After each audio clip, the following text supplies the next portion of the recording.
തൊട്ടടുത്ത് ജനപ്രതിനിധികളൊക്കെ ചേരുന്നുണ്ട് അവരുടെ.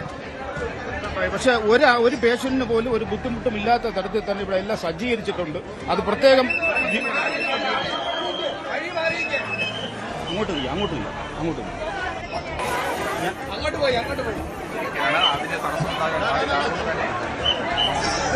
മേയർ വി രാജേഷ് അടക്കമുള്ളവർ ഇവിടെ ഉണ്ട്. അദ്ദേഹത്തിന് ഇവിടെ രക്ഷാപ്രവർത്തനം കുറച്ചുകൂടെ പറയിലോട്ട്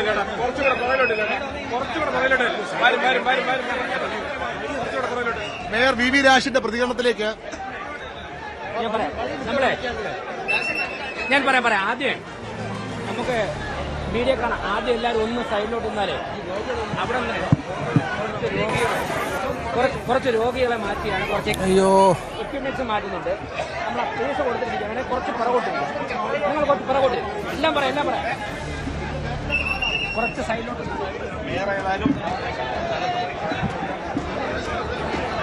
നമുക്ക് അവിടെ നിൽക്കാം. കാര്യം ഓ ശരി.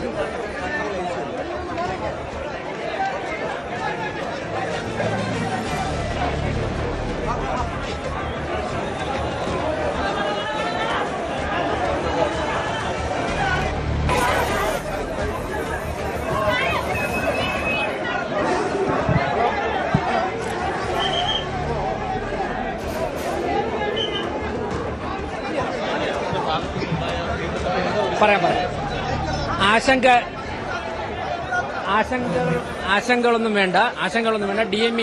DME എന്നോടൊപ്പം ഉണ്ട്. തീപിടിച്ച സ്ഥലത്ത് ഞങ്ങൾ നേരിട്ടെത്തി ഫയർഫോഴ്സ് മേധാവിമാരുമായിട്ട് സംസാരിച്ചു. അതായത് ഒരു ബെഡിലെ സർജിക്കൽ ICUവിൽ ഒരു വെന്റിലേറ്ററിൽ നിന്നും സ്പാർക്ക് ഉണ്ടായി. ഒരു വെന്റിലേറ്ററിന് ഉള്ളിൽ നിന്ന് വന്ന തീ ഒരു ബെഡിലേക്ക് അതിന്റെ ഭാഗത്താണ് ആ തീ കണ്ടത്. ഉടൻ തന്നെ സമയോചിതമായ ഇടപെടൽ കൊണ്ട് ഇവർ ഓക്സിജൻ കട്ട് ചെയ്തു. ആ ഒരു ബെഡിൽ മാത്രമാണ് ഈ ഒരു സാഹചര്യം ഉണ്ടായത്. പക്ഷേ ഒരു സ്പാർക്ക് ഉണ്ടായപ്പോൾ തന്നെ പെട്ടെന്ന് പുകയുണ്ടായി. അടച്ചിട്ട മുറി ആയതുകൊണ്ട് പെട്ടെന്ന് പുകയുണ്ടായി. ഒരു ട്രോമ കെയർ ICU ആണ് ഉണ്ടായിരുന്നത്. വളരെ പെട്ടെന്ന് തന്നെ മുഴുവൻ രോഗികളെയും മെഡിക്കൽ ICUവിലോട്ട് മാറ്റിയിട്ടുണ്ട്. അതോടൊപ്പം തന്നെ ഫയർഫോഴ്സിന്റെ നിയന്ത്രണത്തിലാണ്. ഒരാളിനും തന്നെ ഒരു അപകടവും സംഭവിച്ചിട്ടില്ല. ഉപകരണങ്ങൾ കത്തിയ കുറച്ച് ഉപകരണങ്ങൾ, ഡാമേജ് വന്ന ഉപകരണങ്ങൾ ഇപ്പോൾ മാറ്റുന്ന തിരക്കിലാണ്. എല്ലാ രോഗികളെയും മാറ്റി. മറ്റൊന്ന് വേറെ ഇപ്പോൾ ഓക്സിജൻ കട്ട് ചെയ്തു എന്നുള്ളതുകൊണ്ട് വേറെ ICUവിന്റെ ഒന്നും പ്രവർത്തനത്തെ ബാധിച്ചിട്ടില്ല. അവിടെ എല്ലാം നിയന്ത്രണ വിധേയമായിട്ടാണുള്ളത്. നമ്മൾ അങ്ങനെ പാനിക് ആവേണ്ട ആവശ്യമില്ല. രോഗികളൊക്കെ വളരെ സേഫാണ്. മറ്റൊരു ICU തയ്യാറായിക്കൊണ്ടിരിക്കുകയായിരുന്നു. അതിന്റെ ഫൈനൽ സ്റ്റേജിലായിരുന്നു. അതുകൊണ്ട് തന്നെ 100 പേരെ കിടത്താനുള്ള ഒരു ICU തയ്യാറായിക്കൊണ്ടിരിക്കുകയായിരുന്നു. അതുകൊണ്ട് തന്നെ അവിടേക്ക് മാറ്റാൻ സാധിച്ചു. യാതൊരു തരത്തിലുള്ള ആശങ്കയ്ക്കും വകയില്ല. എല്ലാ രോഗികളും സേഫാണ്. മാറ്റിയിട്ടുണ്ട്. എല്ലാവരും മാറ്റി. അതിനകത്തുള്ള എല്ലാവരും മാറ്റി. ഇനി കേടുപാട് വളർന്ന ചില ഉപകരണങ്ങൾ മാത്രമാണ് അവിടുന്ന് മാറ്റുക. അതിനാണ് നമ്മൾ സ്പേസ് കൊടുക്കണമെന്ന് പറഞ്ഞു. എന്തോ ആ ബ്ലോക്ക് ഒഴിപ്പിച്ചു. അതിന് മുകളിൽ തയ്യാറായിരുന്ന ഒരു ICU ഉണ്ട്. അത് അങ്ങോട്ട് മാറ്റാൻ സാധിച്ചു. എല്ലാ പേഷ്യൻസും സ്റ്റേബിളാണ്. കൂടുതൽ ഡോക്ടർമാരെത്തി കൃത്യമായ പരിശോധന നടത്തി വരുന്നു. DME ഒക്കെ മുഴുവൻ അവിടെ ഉണ്ട്. അത് അവരോട് ഞങ്ങൾ നേരിട്ട് സംസാരിക്കാം. ഇപ്പൊ ഡോക്ടർമാരൊക്കെ കൂടെ ഉണ്ട്. ഞാൻ നേരിട്ട് അവരോട് സംസാരിക്കാം.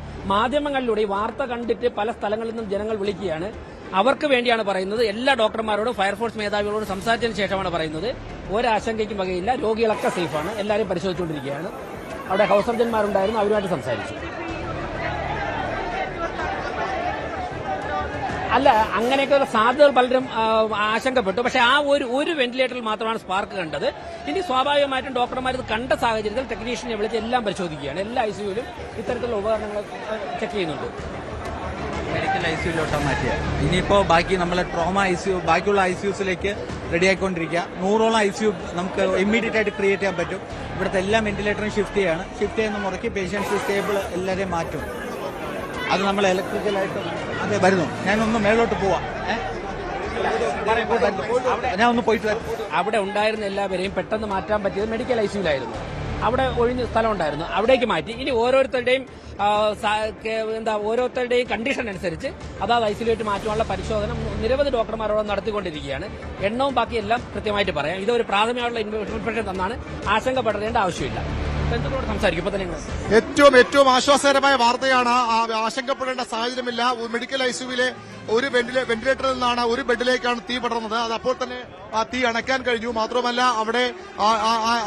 അവിടേക്കുള്ള ഓക്സിജൻ സപ്ലൈ വിച്ഛേദിച്ചു. അതോടുകൂടി അത് മറ്റു സ്ഥലങ്ങളിലേക്ക് ഈ പുകയും ഒക്കെ പടർന്നത് ഒഴിവാക്കാൻ കഴിഞ്ഞു. അതാണ് ഏറ്റവും ആശ്വാസകരം. ഇനി ആ രോഗികൾ അവിടേക്ക് മാറ്റണം. 100ഓളം വേക്കന്റ് ICU ഇപ്പോൾ ഉണ്ട്, ICU യൂണിറ്റ് ഉണ്ട് മെഡിക്കൽ കോളേജ്. അതുകൊണ്ട് തന്നെ ഇവിടെ നിന്ന് മാറ്റുന്ന രോഗികളെ മറ്റ് ICUവിലേക്ക് മാറ്റാൻ അനായാസം കഴിയും. അതായത് കാര്യമായ ആശങ്കപ്പെട്ട സാഹചര്യമില്ല. ബന്ധുക്കൾ, കൂട്ടിരിപ്പുകാർ വലിയ ആശങ്കയിലാണ്. സ്വാഭാവികമായും മേയറും DMEയും ഒക്കെ വ്യക്തമാക്കുന്നത് ആരും ആശങ്കപ്പെടേണ്ട സാഹചര്യമില്ല എന്നുള്ളത് തന്നെയാണ്. അത് പരമാവധി ആളുകളെ മേയറും മറ്റുള്ളവരും തന്നെ അറിയിക്കും. ആശങ്കപ്പെടേണ്ട ഒരു സാഹചര്യമില്ല എന്ന് കൂട്ടിരിപ്പുകാരെ ബോധ്യപ്പെടുത്തുകയാണ് മേയറും ഉദ്യോഗസ്ഥരും ജനപ്രതിനിധികളും ഒക്കെ. ഒരു തരത്തിലുള്ള ആശങ്കകൾക്കും അടിസ്ഥാനമില്ല. പ്രശ്നങ്ങൾ പരിഹരിക്കപ്പെടും. ഇപ്പോൾ ചികിത്സയിലുള്ളവർക്ക് കൂടുതൽ മെച്ചപ്പെട്ട ചികിത്സ നൽകാനുള്ള ശ്രമങ്ങൾ ആശുപത്രി അധികൃതർ നടത്തുന്നുണ്ട്. അതുകൊണ്ട് ബന്ധുക്കൾ, കൂട്ടിരിപ്പുകാർ, ഇവിടെ ഇല്ലാത്ത ആളുകളൊക്കെ വലിയ ആശങ്കയോടുകൂടി അധികൃതരെ ബന്ധപ്പെടുന്നുണ്ട്. എല്ലാവരോടും അധികൃതർ വ്യക്തമാക്കുന്നത് ഒരു തരത്തിലും ആശങ്കയ്ക്ക് അടിസ്ഥാനമില്ല. ഒരു രോഗിക്കും ഈ തീപിടുത്തം കൊണ്ട് ഒരു പ്രശ്നവും ഉണ്ടായിട്ടില്ല. എല്ലാവരെയും സുരക്ഷിതരായി മാറ്റാനുള്ള ശ്രമങ്ങളിലാണ്. അതിനുള്ള സംവിധാനങ്ങൾ തിരുവനന്തപുരം മെഡിക്കൽ കോളേജ് ആശുപത്രിയിലുണ്ട്. അതുകൊണ്ട് കൂട്ടിരിപ്പുകാരും ബന്ധുക്കളും അത് ഇവിടെയുള്ളവരും പുറത്തു മറ്റ് ജില്ലകളിലുള്ളവരുമെന്നും ഒരു തരത്തിലും ആശങ്കപ്പെടേണ്ട. അതാണ് അധികൃതർക്ക് മാധ്യമങ്ങളിലൂടെ അടക്കം വ്യക്തമാക്കാനുള്ളത്. ആശങ്കകൾ അകലുന്നു. ഒരു അപകടമുണ്ടായത് വസ്തുതയാണ്. പക്ഷേ കൃത്യസമയത്ത് ഇടപെടലുകൾ ഉണ്ടായിരിക്കുന്നു. രോഗികൾ എല്ലാവരും സുരക്ഷിതരാണ്. ഒരാൾക്ക് പോലും ഈ തീപിടുത്തത്തിൽ കാര്യമായ പരിക്ക് ഉണ്ടായിട്ടില്ല. ഒരാളുടെ ചികിത്സയും ഇത് ബാധിക്കില്ല. അങ്ങനെ ഒരു ഉറപ്പ് തന്നെയാണ് ഇപ്പോൾ അധികൃതർ നൽകുന്നത്. ഇനി ഈ യന്ത്രഭാഗങ്ങൾ, ഇവിടെ മെഷീൻസ് നിരവധിയുണ്ട്. നമുക്കറിയാം മൾട്ടി സ്പെഷ്യാലിറ്റി ബ്ലോക്കാണ്. അതുകൊണ്ട് തന്നെ വിലപിടിപ്പുള്ള നിരവധി യന്ത്രങ്ങളുണ്ട്. അവ ഇവിടെ നിന്ന് മാറ്റാനുള്ള ശ്രമത്തിലാണ്. മറ്റ് ICUകളിലേക്ക് രോഗികളെ മാറ്റും. അതിനുള്ള സംവിധാനങ്ങളെല്ലാം സജ്ജമാണ്. DME തന്നെ പറഞ്ഞത് 100ഓളം ICU യൂണിറ്റുകൾ വേക്കന്റായി ഉണ്ട്. അവിടങ്ങളിലേക്ക് രോഗികളെ മാറ്റും. ഓരോരുത്തരുടെയും ആരോഗ്യ കണ്ടീഷൻ പരിശോധിച്ച ശേഷമാണ് ഡോക്ടർമാർ അവരെ എവിടേക്കാണ്, വെന്റിലേറ്ററിലേക്കാണോ അല്ലെങ്കിൽ മറ്റ് ICUകളിലേക്കാണോ മാറ്റുന്ന കാര്യം തീരുമാനമെടുക്കുക. അത്തരം പരിശോധനയാണ് ഇപ്പോൾ നടക്കുന്നത്. യന്ത്രങ്ങൾ ഒഴിപ്പിക്കുന്നു. ആ ഒരു ഫ്ലോറിൽ നമ്മൾ ഈ ദൃശ്യങ്ങൾ കാണുന്ന മൾട്ടി സ്പെഷ്യാലിറ്റി ബ്ലോക്കിന്റെ 1ാമത്തെ നിലയിൽ ആണ് തീപിടുത്തമുണ്ടായത്. അവിടെ നിന്ന് രോഗികളെ പൂർണ്ണമായും ആ ബ്ലോക്കിൽ നിന്ന് മാറ്റിയിരിക്കുന്നു. അവിടെ നിന്ന് ഒഴിപ്പിച്ചിരിക്കുന്നു. ഇനി മറ്റു ഭാഗങ്ങളിലേക്ക്, മറ്റ് യൂണിറ്റുകളിലേക്ക്, മറ്റ് സംവിധാനങ്ങളിലേക്ക് രോഗികളെ മാറ്റാനുള്ള ശ്രമമാണ് നടത്തുന്നത്. ബന്ധുക്കൾക്ക് വലിയ ആശങ്ക ഉണ്ടാകും. കൂട്ടിരിപ്പുകാർക്ക് ആശങ്ക ഉണ്ടാകും. ഈ രോഗികളെ ചികിത്സയ്ക്ക് വിട്ടിട്ട് നാട്ടിൽ തുടരുന്ന അടുത്ത ബന്ധുക്കളുണ്ടാകും. അവർക്ക് വലിയ ആശങ്കയുണ്ടാകും. പക്ഷേ ആശങ്കപ്പെടേണ്ട ഒന്നുമില്ല. ഈ തീപിടുത്തത്തിൽ ഒരാൾക്കും കാര്യമായ പരിക്കേറ്റിട്ടില്ല. ആർക്കും ഏതെങ്കിലും തരത്തിൽ ആപത്തുണ്ടായിട്ടില്ല എന്ന് തന്നെയാണ് അധികൃതർ വ്യക്തമാക്കുന്നത്.